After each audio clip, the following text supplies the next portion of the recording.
Don't miss The Marvels in theaters on November 10th and see where the Marvel stories all began when you watch Captain Marvel, WandaVision, and Miss Marvel, only on Disney+. Plans starting at $7.99.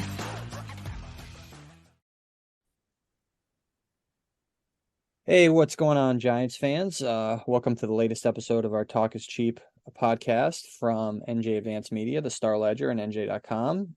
Tuesday evening right now, Daryl Slater here, Bob Brookover with me. Obviously, a really tough week for the Giants on so many levels. They're 2-7. You know, we all know what happened. I mean, they got destroyed by a Raider team that was unraveling, 30-6 in Las Vegas, and really worse yet, obviously the fact that the Giants defense played really badly for the first half is concerning, but the nail in the coffin of this season is the fact that Daniel Jones tears his ACL. His season is over, and really effectively his time as the Giants starting quarterback, unfortunately for him, is over, and he will not have a chance here down the stretch to prove that he can be a legit franchise quarterback. And it's really a tough break for him. But Joe Schoen has no choice at this point but to go ahead and draft a quarterback next year. We can get into that. Where he drafts a quarterback at this point, the Giants are fourth in the draft order. It's a lost season. They're 2-7. There's 8 games left. You could very easily see them finishing 2-15. Given their quarterback situation, and that we don't know when Tyrod Taylor will be back from this ribs injury. He's missing at least the next 3 games, including Sunday in Dallas, where it would take the miracle of all miracles for the Giants to, I think, to even keep that game close. I don't care if it's Tommy DeVito, Jacob Eason, or Matt Barkley, or whoever, or Saquon Barkley as their quarterback. So, Bob, I was not in Las Vegas. You were there. Just take us through the mood of that locker room after that game. Well, I've only been covering the Giants 2 years, but I covered the Eagles for a lot of years. I covered baseball for a lot of years. That was right up there with the most quiet locker rooms I've ever heard in my life when that game was over. I mean, you could have heard a pin drop in there. Just the entire stunning turn of events. You finally get Daniel Jones back after he missed 3 games. You finally have Saquon Barkley and Daniel Jones playing together for the first time since week 2. You felt that whole week leading up to that game, like the Giants felt like, even after a tough loss to the Jets, they felt like, all right, we're 2-6, and this whole thing has sucked, to use a word they use a lot lately. But hey, we have a chance to start anew here with our guys, Andrew Thomas back. And then it just fell apart from the start. The first warning sign was the defense put up no resistance on the Raiders opening drive. They go 78 yards or however many yards, 72 yards, I guess, with a rookie quarterback, and just make it look easy. Basically, Josh Jacobs running the ball down their throat. And then, Daniel Jones didn't look that great at the start anyway, but then he steps up to avoid pressure on the last play of the first quarter, and you could just see something was wrong. He goes to the sideline during the commercial break between quarters. He's running back and forth. Yeah. There's been a lot made about whether the Giants should have done more to see if he was okay. But I got to say, I can't really blame the Giants given all that's happened this year. If they were like, oh God, I hope he's okay. I hope he's okay. Yeah, send him back out there.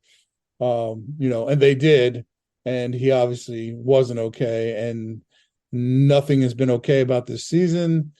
And now, as you pointed out, I mean, it's very conceivable that they could lose their last 8 and finish 2-15 and draft have the first overall pick in the draft. I mean, they've got competition for that. The Carolina Panthers are certainly a horrific team, but the Giants are certainly in the running for that first overall pick now. Yeah, and we can get to that. And I think with that injury, I mean, it's pretty obvious he tore his ACL on the first of those 2 right. snaps. Sure, yeah, absolutely. Because, maybe it was weakened to the point of being nearly torn, and then he tore to the next one. But it would have been, I just think I don't think Daniel Jones wanted to believe it either. I mean, if you saw him, and that's one thing I don't know if they showed the replay. When they came back from the commercial break. But if you saw him running. I mean, he ran up and down the sideline like 2 or 3 times. He ran one way, then back the other way. He was running about 20 yards each way, and then he was lifting, doing high knee lifts. I don't think he wanted to believe that there was really something wrong, which was a big part of why he was able to stay in the game, because he did run that way. But you could see he wasn't right. But it was just a horrific scene. And then on that next play, it was really crushing to watch him. He just took the snap and went down. So Yeah, I mean, I think with that you can run straight ahead. Those were the 2 sacks of Daniel Jones that you really couldn't blame on the offensive line. Right. And with those with torn ACL, you can run, I think, straight ahead. I think it really revealed itself when he kind of cut, as in like when he went to stop in his drop back, and that's when it buckled. So I think that's Right. when you're moving and you're just moving straight ahead, I think you could walk and run with a maybe, I guess, with a torn ACL. I've never had one. So but yeah, Hope to never happen. obviously that what happened, and I don't think that's a situation where the Giants are being negligent and they caused him to tear his ACL. He did it. I think he did it on the first of those 2 plays. And Absolutely. and then of course, we'll get to the future talk stuff, but this team now, the task at hand for Brian Daboll is keeping this locker room together. That is priority number 1. He needs to keep this thing reasonably on the rails, as the losses are going there, and they are going to mount. They are going to lose on Sunday in Dallas, and they are going to lose their next 2 games. I mean, I'm sitting right now. They're going to go 0-3, right? They're not winning any of these games. I don't. Maybe can they beat the Patriots with like smoke and mirrors? I guess maybe. But they're not winning Sunday. So that's going to be another one at 2-8, and you can easily see this becoming 2-10 going into the bye week. And to that, along those lines, this locker room has been, you haven't really seen any cracks in terms of how players view players and how players view coaches, but you did hear Xavier McKinney express frustration after the game, basically saying, what he was saying was that like Wink Martindale was not listening when players were telling him during the game that certain things weren't working and to make changes. That's essentially what he said. You can read his quotes. That's what he's talking about there. McKinney talked at a charity event today, and I got a chance. I was there with a few other reporters. He basically said he's cleared the air with Wink Martindale, but he didn't really say much else. So he said everything's good. Okay, well, everything's good for now, I guess. But you know what? Like, let's see let's see where it goes from here.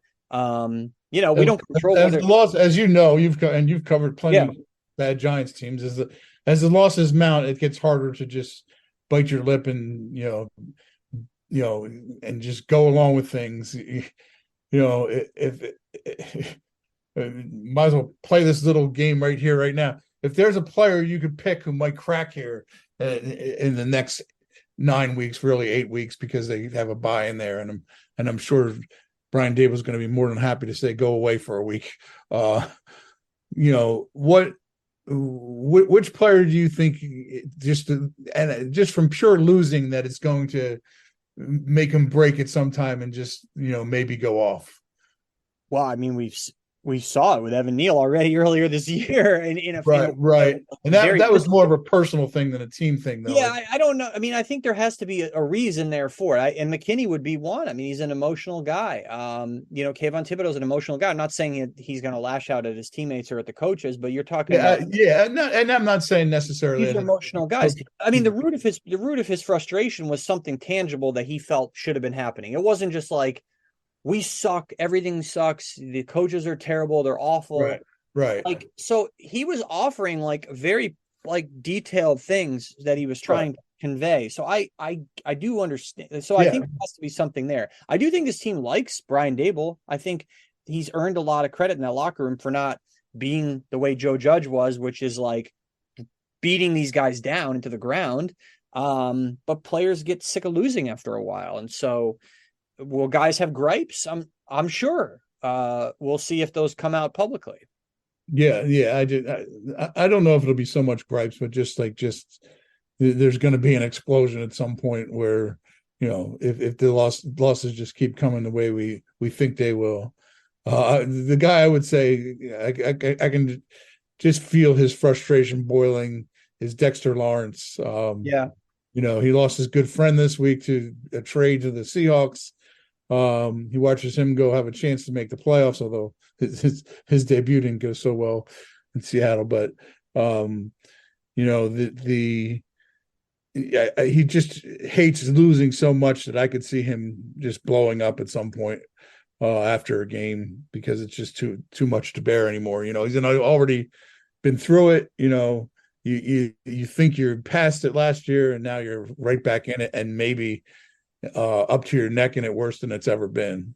And stuck in it, because look, this team's rebuilding, and they're going to be rebuilding next year with a draft pick. And I keep saying we're going to get to it, and we will, but like, just to kind of put a bow on, this part of it. Yeah, I think Dexter Lawrence, a guy who did not really lose at all in high school and college, felt like he was through the crap with the Giants. He signed a long-term contract this summer.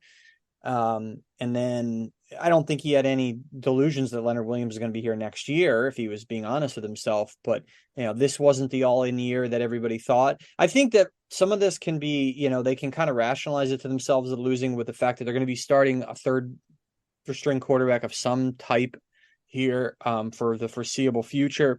I know that, I'm sure guys will, you're not going to say like, oh, it's okay, we lost, what do you expect? We started Joe Blow McStinky or whatever. So like, but they're not going to say that. They might be thinking that, but I think too, like, that would be one thing if their defense was not playing terribly against a rookie quarterback, which is what they did in the first half.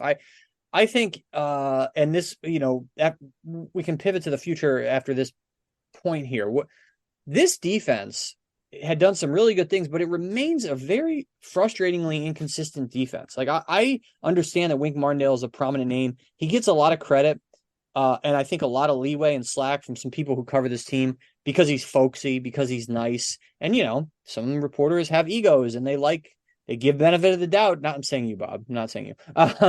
They give the benefit of the doubt to people who are nice to them, Okay. Well, last year, the Giants were 30th in PFF's defensive ratings. They were undermanned. Okay. Wink Martindale did some good things. They were good on third down, good in the red zone. This is supposed to be the year to take a step forward. They have good players, right?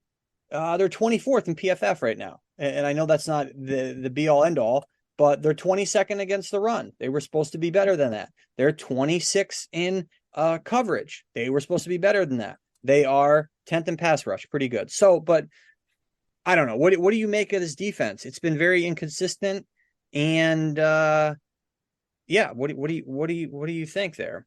I mean, other than Daniel Jones going down for the season, the most, that's just an unfortunate thing. But the most disappointing thing about that game on Sunday was the defense didn't show up. To me, I mean, that it didn't show up from the outset, and some players were like, well, we kept playing in the second half. Yeah, okay, fine. But you were 24 points to a quarterback. Right. By that point, it didn't matter what by that point also the Raiders are no longer playing the same type of game. They're playing a let's run the clock, get through this. We kicked their butt in the first half. We don't even have to do anything in the second half. It was it's been a really, really inconsistent defense, is correct. And what was so disappointing about Sunday is it seemed like they were really an ascending part of this team. And if the Giants were going to have a chance to rebound in the second half of the season, it was going to be because their defense was really starting to come together. And then it came apart in this game. In the first half of this game, it just came apart. And there's still so many questions about this defense. You're starting a rookie cornerback who's taken his lumps at times in Deonte Banks. He has good moments, but he's taken his lumps at times. The defensive line, Dexter and Kayvon are really good players, but who after that? Nobody. Who after that's nobody. Yeah, right. They traded the other guy away. Yeah. Right. And Azeez Ojulari has potential, but never on the field. I guess maybe he might be back this week, but big deal. When you get back for the games that don't really matter anymore, it doesn't, you don't get any points for that. So I mean, and really, if you're the Giants, how do you trust a guy that hasn't really played for you in 2 years going forward? You can maybe have him on the roster, but you can't really count on him anymore. Not if you're smart. So there's so many questions about the defense still too, and particularly up front. And there's so many questions on the defensive line, so many questions on the offensive line. And when you start with big questions in those two places, you're in deep trouble. Big time. And it kind of addresses a little bit in the McKinney thing I wrote for today. He's obviously a pending free agent. I don't think that Joe Shane would or should let those comments like impact whether he wants him back. I think what impacts whether he wants him back is that McKinney's been a pretty good but not great safety this year. And so we'll see what he commands in terms of value in free agency. I think that's how Shane has to look at it. It's not like he flamed the entire organization. So I think you have to kind of measure those criticisms. But, and I'll put this to you, will Wink Martindale be back next year? Yeah, that's a good question. I think he will be, and if he is, so. I think there's a good chance that Xavier's back because oddly, I think Wink likes Xavier a lot. I think I think we saw it in the offseason that Wink felt Xavier was a lot more important than Julian Love. If you got two guys coming up, and basically they decided, they didn't really have any interest in keeping Julian Love. I'm not saying that's even a wrong decision because I'm not sure they have. I think they lost some serious leadership in Julian Love. I think he was a really good leader in that locker room. But in terms of a player, I think Jason Pinnock is certainly more athletic than Julian Love. I don't know if he's on par as a player with Julian Love. So I don't know that they lost that much player wise. Is Jason Pinnock the same leader? No. I really like Jason a lot, but maybe one day he becomes more of a leader, but right now he's a guy, in his first year as an NFL starter, just trying to make his way and make a name for himself. Yeah, and I think that when you look at the guys who, we did one of these earlier this year, looking ahead to who would and won't be back, an off-season thing, and we'll get into it more in future ones. But in terms of Wink Martindale, I think he's back. I think the two ones to watch are probably Thomas McGahee. Time's up for him probably, and maybe Bobby Johnson, but he is, he's friends with Brian Dable, and they go back. So, who knows there? But I just think that this whole year plus with Wink Martindale, I'm sorry, but like, what is the big deal here? Like, I don't like what he did a pretty good job last year, but the results are just not there consistently enough. They played great against the Jets. Okay. You shut down Zach Wilson. Congratulations. So can certainly the Los Angeles Chargers. Everybody. The guy is terrible. Yeah. So and you shut down Sam Howell. Congratulations. He's green. So geez, I don't know. We'll see about who's back, who's not back. Okay, so we kept saying we're going to get into the quarterback stuff. All right, so that's what everyone's talking about right now, and that's the only thing worth writing about. Sorry, but we're not going to be covering the minutia of the second half of this year of comings and goings on the practice squad for you folks and the rearranging the deck furniture on the Titanic. Enough time has passed since the Titanic. We can make that morbid joke. So I'm a little disappointed in all this because I really did a deep dive into Jacob Eason today. But anyway, go ahead. I'm sure he's a nice fella, but no one cares. So the Cardinals are 1-8. They're atop the draft order right now. They're getting Kyler Murray back. You look at their schedule ahead. It's pretty tough. So you got to think, okay, so the Cardinals are 1-8. They're number one. Right now, the Bears are number 2 because they have the Panthers pick. The Panthers are 1-7. Okay. I'm sorry, I mentioned before. Oh, yeah. All good. The Panthers have I think there's more winnable games left for the Panthers. So I think the Panthers could get to 2, 3, maybe 4 wins. That would be good news for the Giants, right?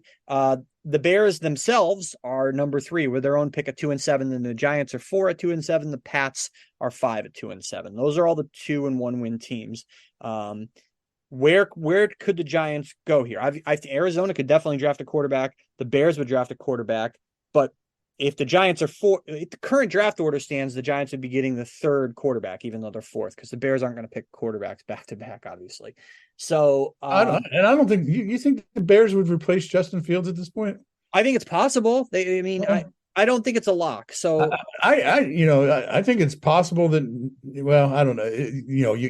The Cardinals are sort of in the situation of the Giants that the Giants were in last week and no longer are, where, let's see how Kyler Murray does when he comes back.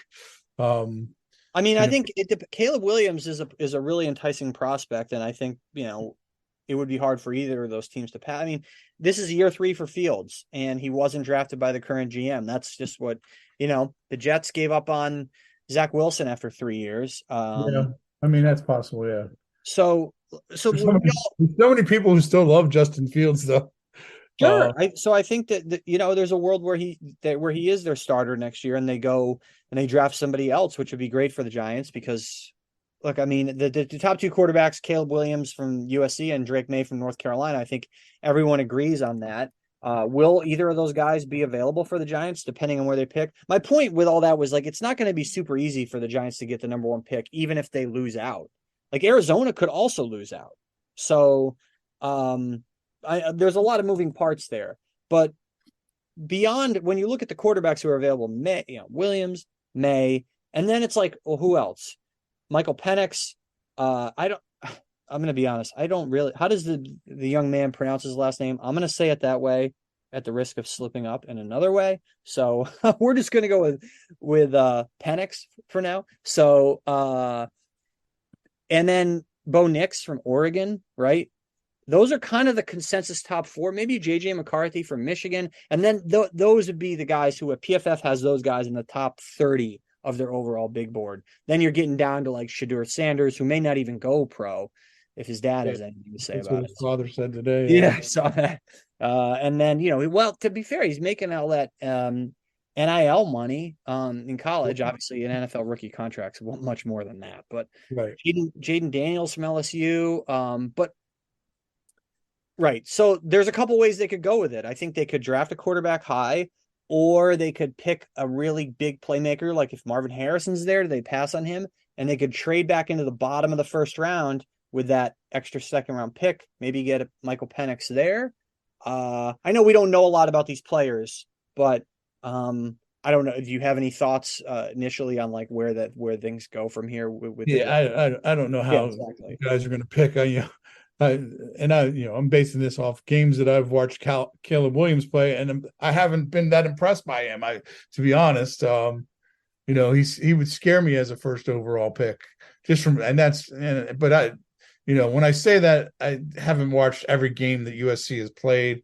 I'm talking about spot looking in a few times, and I think they've lost 3 times this year, so that's maybe part of But what I don't know about the USC is how good is their offensive line, how good are the other skill players, so that obviously people who are getting paid to make those decisions are much better at it than I am.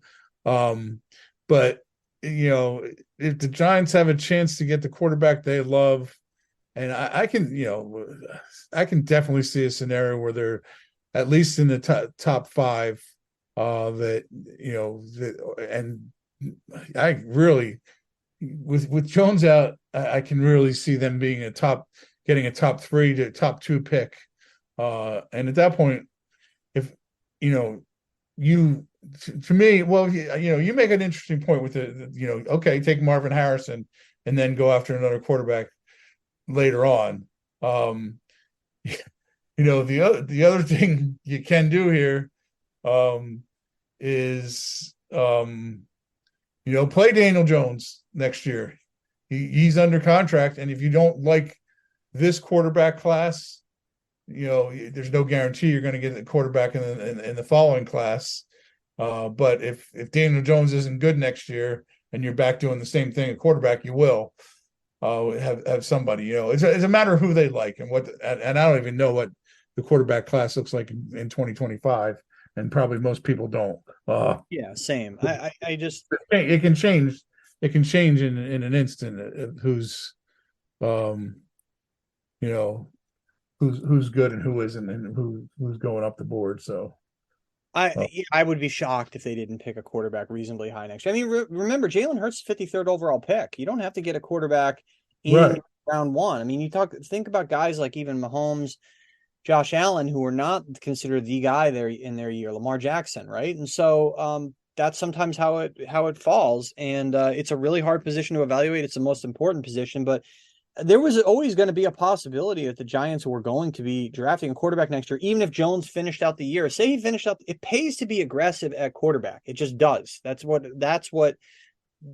Howie Roseman drafted Jalen Hurts before he needed a quarterback. But guess what? The guy's great. It pays to take swings at the position because the upside is so great. And there's so many rewards you reap from hitting on that pick that it's so worth it. Also, the rookie contracts are affordable. Daniel Jones's number, whatever, next year for cap number 41 or whatever. Bryce Young's cap number this year is just shy of $7 million. You can easily have like the number one pick on your roster with another guy. I mean, it's not ideal necessarily to have your guy who's sitting, making, counting 40 million against your cap. But remember, I mean, the Giants did it with Eli Manning in 2019. Different scenario than Daniel Jones because he was at the end of his career. But yeah, I think there was always going to be a way that this would happen, but now I think this torn ACL just makes the decision very simple for Joe Shane. I'm not saying he's happy that it happened, but if I was them and I have that pick and you like somebody at the top of the board this year, I definitely do it. 100%. Yeah. And you know what? And if you start next season with Daniel Jones as your quarterback, not the worst thing in the world either to let the guy you draft sit and watch and learn, whether it's for three games, 5 games, 10 games. It's not the worst thing in the world to happen. We were talking before we went on here, and I was just doing a little thing on first overall picks since 1967 at quarterback. There's been 24 of them that start at least 2 games, and those guys are combined 84, 184, and 2. That's a reflection of 2 things. These guys are going to really bad teams, who aren't ready to be good yet. And in many cases, they went on to be good quarterbacks, and maybe that first year getting the crap beat out of them helped. They also threw 317 touchdowns, 340 interceptions. But there's also examples of quarterbacks. Chad Pennington was one of them who sat for 2 years. Aaron Rodgers sat for 3 years. I'm sure he didn't need to sit that long. Donovan McNabb sat the first, I think, 6 or 7 games under Doug Peterson when he was a quarterback, and those things seem to help those guys, develop and watch and wait. There's nothing wrong with that. I don't think it ever hurts to do that. But if Daniel Jones is going to be here, which he is, that wouldn't be the worst thing in the world. And from Daniel Jones's perspective, I don't think it would be a problem for him because I think that's just the player he is, that he's going to do whatever he thinks is best for the team. Maybe I'm wrong about that. The Giants kind of seem to think they might have got a team-friendly deal from him last year, but they didn't. I mean, they did in some ways, but it wasn't like he just said, "Oh yeah, whatever you want to pay me, pay me." And they got a team-friendly deal, and that they were able to get out of it after 2 years without too much damage. But but back to my main point here is that if Daniel Jones opened next year as the quarterback with, let's say, Caleb Williams as his backup, not a bad situation to be in to start a season. Yeah, and in 9 to 12 month recovery from an ACL, which brings Jones back in early August, which means the rookie's going to be taking all the first team reps in spring and maybe for part of August. So I don't know. Better scenario. I think that like the days of guys sitting like that are in most cases gone. But that part of that is because there's usually not a guy. This will be a unique circumstance where there's a guy on the roster already. But I just think that if you draft a guy that high, you're investing in him, and he's your guy. So yeah, but a great example in the most recent times of that is Patrick Mahomes. That's true. You're right. Yeah, it's not Alex Smith was the guy that first year. He only started 1 game. Came back 12-4 second year. Now, yeah, and Mahomes was really fortunate because he went to a team with a good roster around him, and most teams, like you said, that are drafting a quarterback high are not going to have a good roster around the guy. And it's not going to be a situation where there is an established veteran in there like Smith, who was good that year still. And then they can ease in the rookie, and he's going to have a good supporting cast. And that's not the situation. This Giants team has a lot of holes. So it's going to be hard for whoever the quarterback is, I think, next year, given what we've seen of this roster this year. But yeah, I mean, Daniel Jones is going to be back next year, obviously. And I would think gone after that. Does he have a future in the NFL? Sure. He could, if Geno Smith can start again, I think Daniel Jones can start again somewhere. Because Geno Smith was horrendous with the Jets, and Daniel Jones was only like horrendous in spots. And Right. Geno Smith started 5 games from 2015 to 2020. That's not going to happen for Daniel Jones. I think he'll get it sooner. He'll get another chance. I think it's unfortunate for him, but that's the reality of the NFL. Like, if you get hurt and you don't light it up, you don't get the benefit of the doubt anymore. And, whether he starts next year and gets a quick hook, like that's just the way it is, or whether he's benched from the get-go. Like, unfortunately, that's the way it is. I mean, the guy made $82 million from his contract, which, that's life-changing money. So I'm sure he's glad he committed to that. Not that the franchise tag was going to be, well, I guess he could have said, look, tag me, and they played it out, but whatever. They wound up getting 6 starts out of him, which they went 1-5, and that's it. But I mean, let's be honest, like that's it. It's done. I think for all effectively done, right? I mean, like you said, he could start some games, but I think we all kind of see where this is heading, and it's reasonable, right? I mean, the GM wants to draft his own quarterback, and the circumstances are just making the decision a lot simpler and more cut and dried now. Again, not that Joe Schoen is happy that this happened, but that's where this is going. And Shane, again, this really just underscores not having the guaranteed money trigger for year 3. Okay, so Daniel Jones' salary for 2025, the guaranteed portion, doesn't kick in until March of 2025, right? Sometimes they kick in that number the previous offseason, right? So which makes it a true 3-year commitment. The Giants didn't do that. They didn't make a real 3-year commitment to him. They made a 2-year commitment at $82 million. That's his contract. It was never for $160, for goodness sake. Right. So I mean, that was smart in retrospect. It was smart because you didn't know if the guy was any good, number one, or any great, I should say. But if he was great, so really, it was about whether he took him to the playoffs last year. Could he take him to another level? And then I feel bad for Jones because he didn't. Maybe he would have answered down the stretch. Like, they weren't making the playoffs, but maybe he could have. Right, but there were so many things that went wrong. And again, going back to the main one is the offensive line is just a disaster from the get-go. And Daniel Jones is a good running quarterback, but he is not always he's good at finding holes, but he's not always great at eluding pressure or stepping up and having a good feel for for escaping the pressure that comes from having a horrible offensive line. Some quarterbacks, Mahomes is great at it. He's got a good offensive line too, but he's great at eluding pressure and just keeping his eyes downfield and making plays. And Daniel Jones isn't always great at that.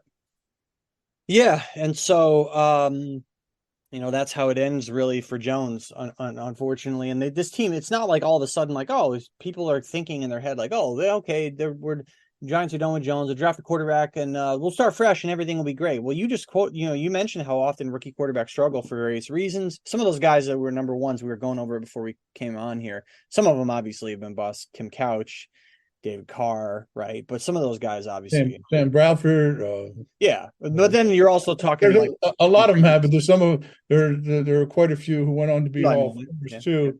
The interesting thing was only one of those 24 had a winning record as a rookie. So, Andrew Luck, yeah, and so he was the only one. But I mean, this is a multi-year ended up being a weird thing anyway. What's that? This is a multi-year rebuild, and one of the pieces to the rebuild is we keep getting back to it almost every week. You drafted a right tackle, number 7 overall last year, who has been terrible. Evan Neal has been awful, and so he's now hurt again. He's got a left ankle injury. He just got back from the. Was it the right? So this was he had been dealing with a right ankle. It was the right ankle. It's the left one now. Oh my! I mean, it's unfortunate for him, but again, like Injuries, you don't get the benefit of the doubt when you're hurt and you're bad. And he's been hurt and bad. Not that Jones was bad. Jones just hadn't proved it, and he got hurt. Hey, if I'm the Giants and I'm Tyree Phillips, I'm spending the last 8 weeks or however many weeks Neil is out here saying, especially I'm Tyree Phillips, do everything you can to make them say, hey, you know what? We believe this guy might be able to be our right tackle. I don't know if he can because they can't draft another offensive lineman high, can they? They can't. Right, they have many other issues. Right. I mean, I don't know. Tyree Phillips talked about it when he came after he signed off the Eagles practice squad. They should have never cut him in the first place, but he was excited about being coached by Jeff Stoutland for however many weeks he was there, 6 or 7 weeks, and talking and picking the brains of Lane Johnson and Jason Kelsey. He started a couple games. I don't think he was absolutely lights out great in those 2 games, but get into a groove and see what he can do. He's got an opportunity right now to prove he can be an NFL player and be an NFL. You don't have to have great players at every position. If you can be a competent, solid, good player, that's fine. If you can build around that, I guess Tyree was he only played how many plays? He only played 14 snaps he played an okay game against the Commanders, didn't have such a great game against the Jets, but then played a solid 14 snaps against the 61.9 grade. He had a 59.2 against the Commanders. Not great, 69.3 pass blocking. So he's got a chance at least, and maybe Evan Neal needs to be a guard. I don't know. Teams do that sometimes, but I don't know. If you're a guard, you don't obviously have to have that quick first step to keep edge rushers from beating you on the outside, which has certainly been a problem for Evan Neal. But we'll see. One of the things about these last 8 games for the Giants, there's a lot of guys who are going to have to prove themselves, beyond the quarterback, that have an opportunity that maybe they wouldn't have. If I'm the Giants right now, like in the secondary, I don't know if you start Trey Hawkins back at outside corner and say, hey, tough luck, Adoree. Well, you're not coming back next year anyway. You sometimes hate to do that because it discourages future free agents from coming if they think that you're not a guy that's going to stick with them.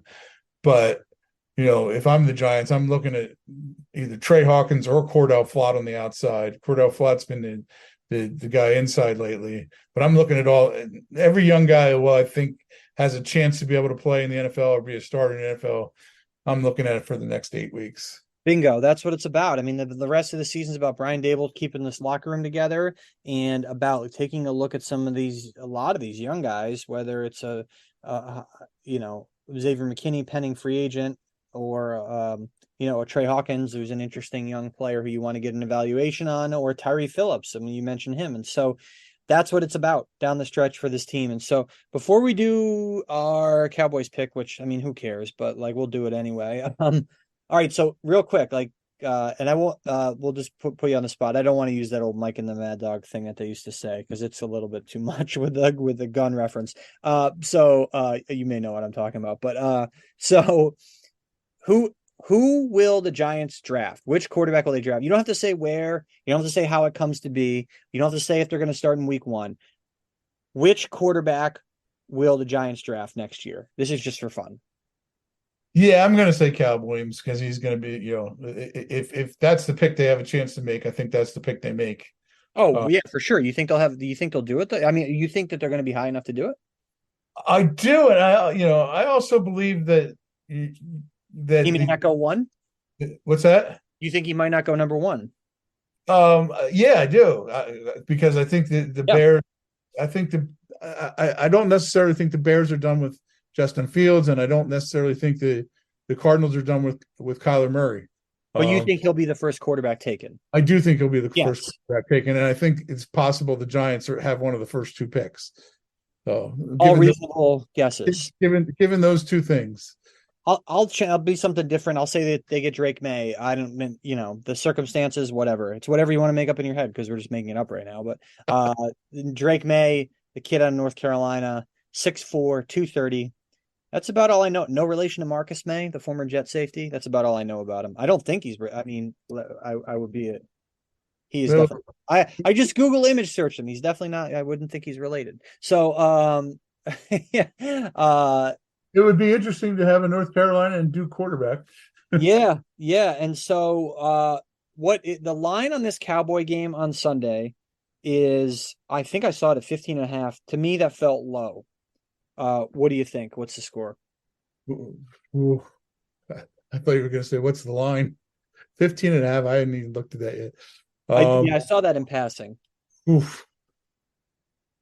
Cowboys are going to be angry too after how they lost last week.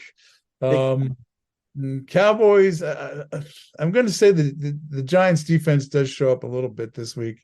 Cowboys 27, Giants 6. Cowboys 24, Giants 3. So another touchdownless showing. I mean, again, what do you expect? I mean, at this point, we can't keep trotting out these stats about their offense not scoring touchdowns because you're rolling out practice squad players as your starting quarterback. So, which again, I think gets back to something you and I talked about on the phone earlier this week. It makes it difficult to get evaluations of guys. Like, how good is Jalen Hyatt? Well, you don't know because you got a JV quarterback back there. So that's just the reality they have to deal with. The one thing I'm curious about is that I wonder how much Giants fans are. I think of all the quarterbacks they have on the roster right now, Giants fans would most like to see Tommy DeVito play. You saw like the reaction, social media reactions when they didn't let him throw the football against the Jets. Like, let the kid throw the ball. Let the kid throw the ball. And, yeah. I mean, I guess you get a look at him and you know what Matt Barkley is. Right. I guess to a degree, you kind of know what Easton is. He's been in the league. He's had film. Right. Tommy DeVito's got to be the choice. I mean, and this is a chance for Tommy DeVito to show, hey, you know what? Maybe he's a, let's just say he shows that he's good enough to be a backup quarterback for the rest of his career. Well, when we were at the Raiders game this week, when the inactives came out, one of the Raiders inactives was Brian Hoyer, who is 38 years old, has started 41 NFL games, has a losing record, but he has a Super Bowl ring, and he has made $38 million in his career. So if Tommy DeVito can parlay these next 8 games into proving that he's good enough to be a backup quarterback in the NFL, you know what? Good for him. I hope he can for his sake. Hoyer went undrafted, so that's a good parallel there. So right. It's not like he was a third round pick, kept getting chances. Undrafted player, been all around the league. And so that would be a fun, interesting for Tommy DeVito. But the usual, we'll tell you to like, rate, review, subscribe on all your favorite podcasting platforms. Appreciate everyone listening, and our coverage, of course, NJ.com/Giants. We're going to have a little bit of change in Giants coverage here starting really this week. Bob, you can just fill it in here. What you'll be doing more Eagles now, pretty much. Yes, I'm gonna go back to my roots with the Giants not in a very good situation. Our website covers the Eagles, Jets, and Giants. The Eagles are obviously having another great season. You pointed out to me, which I didn't even know, that every day since the start of last season, they've either had the best record or tied for the best record in the league. Right now, they have tied for the best record, or have the best record at 8-1. There's certainly an interesting story, a chance to go back to the Super Bowl, the second straight season, and I'm very much looking forward to doing it as a guy who covered Philadelphia sports for 40 years. To go see what that team can do. A guy who's followed Philadelphia football for a long, long time, watched many, many bad years of Philadelphia football, and there have been a lot of good ones in the last 20 years for that franchise, 25 years really now going on for that franchise. I think they've been to 4 Super Bowls since 2004, maybe 3 since 2004, I guess. But they've, it's going to be fun to do that. I'm going to certainly miss working with you, Daryl, for the next 8 weeks because because I've really enjoyed it. It's been great. You're absolute pro, who one of the best teammates I've ever had working with. So Thanks, man. Your check's in the mail. I will definitely miss that. And I'll wait for my check to get here. I'll look every day. Yeah. So, well, I don't know what we're gonna do next season. Right. So, like, we're just talking about like the end of this season, how things are gonna go. So, Bob will be over there doing Eagles. We'll still have plenty of coverage at NJ.com/Giants from me and we'll have a rotating cast of people helping out on the Giants. And as far as the podcast goes, we're still going to do it. What we're going to do going forward here is I think, Bob, I'll have you back on for at least one of the Eagle games, maybe both. And we'll do our usual thing for that. And so we can banter and BS about Giants, Eagles, the whole thing. So it's not like this is the last time we'll have Bob on. I'm going to make him come back on. And the Eagles guys do a podcast too. So that week you can just tell them to buzz off and that you're going to be doing this podcast. What we'll do for most of the other weeks for the rest of the season is we're going to make this kind of a New York football podcast, in that Andy Vasquez will be on, and Andy was on with me before the Jet game. It was me and Andy and me, whatever it is. I write for a living. So yeah, we'll do that going forward here. With the exception of the 2 weeks or 1 or 2 weeks and Bob's on for Eagles Giants week. But Andy will come on. We'll talk some Jets. We'll talk some Giants. He knows plenty of Giants. I know plenty of Jets. And this is just we can just make fun of bad offenses, I guess, and make fun of Nathaniel Hackett a little bit. I think Jet fans would be on board with that. And I know Giant fans wouldn't mind hearing about the miseries. Maybe the Jets won't be miserable in a couple of weeks, but the struggles, whatever you'd call it, of another team. So we'll obviously still do plenty of Giants here. I thought about Daryl writing for my last Giants column, since I got so much flack from Jets fans when I wrote that Daniel Jones was better than Aaron Rodgers, writing that Tommy DeVito is better than Zach Wilson. But I think you probably have more people agreeing with you on that. So. Jets fans, especially Jets fans, yes. Yeah, it's almost like they shouldn't have let Aaron Rodgers pick all the players. Billy Turner, Randall Cobb, Alan Lazard. Give me a break. Offensive coordinator. We'll have plenty of time to rant about Jets, about Giants, and we'll just try to keep it fun the rest of the way. To talking with Andy, and then of course when Bob's back on too for Eagles week. Because look, I mean, it's we try to keep this fun. It's entertainment. It's sports. I know people are bummed certainly this week on some levels. I know, in kind of a way, some people are perhaps, I mean, you feel bad for Daniel Jones or whatever, but I think people maybe wanted some closure to this whole thing, and knowing that they're going to draft a quarterback, because people like things to be neat and tidy, I guess. But the bottom line is this team is going to be going through a lot of tough times here coming up in the next 8 weeks. It'll be interesting, though maybe not always entertaining, to see how they handle that. But we'll be here doing it all on this podcast. And then, of course, NJ.com/Giants. Plenty of comprehensive coverage there, as always. Thanks, everybody, for listening. Thanks for reading, as always, through good times for the Giants and bad times. We always really appreciate everybody. And we'll be back with you. I'll be back with Andy next week. And I don't know, maybe I'll be talking with Andy about Antonio Pierce going 2-0 against the Jets and the Giants and the Jets, the back-to-back weeks, maybe. Who knows? I think it's maybe possible. So we'll see. All right. Thanks, everybody. See you later.